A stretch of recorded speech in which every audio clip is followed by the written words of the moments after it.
Brent crude oil prices hit $100 per barrel for the first time since 2014 as Russia invaded Ukraine, setting off a dramatic and tragic chain of events Thursday morning. Oil prices have jumped sharply over 80% since the starting of this year. Due to the conflict in eastern Ukraine, oil prices surged and markets tanked. Brent crude hit a high of $101.34 a barrel in early Asia trade. It was at $101.20 a barrel at 4:23 GMT, up $4.36 or 4.5%.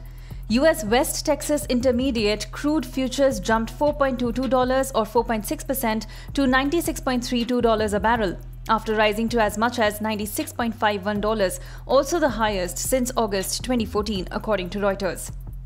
Oil prices jumped today due to fears over sanctions imposed by Western allies on Russia that could hit energy supplies. They have in fact been rising steadily over the last few months as tensions between the two countries mounted. Russia is the second largest oil producer in the world. It was the largest supplier of natural gas and oil to the European Union last year. The spike in oil prices has been driven by the fears of supply-side disruptions. Russia accounts for 1 in every 10 barrels of oil consumed globally, so it is a major player when it comes to the price of oil, and it's really going to hurt consumers at the petrol pumps, reports say.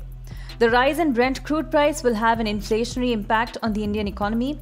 Rising oil prices will impact the current account deficit. The rising crude oil prices will also push up the subsidy bill as subsidy on LPG and kerosene increases. Tax cuts in November had offered some respite to consumers in India after months of oil prices being on the boil. However, since November, oil marketing companies have not revised prices even as Brent crude fell from about $84.7 per barrel at the beginning of November to under $70 at the beginning of December.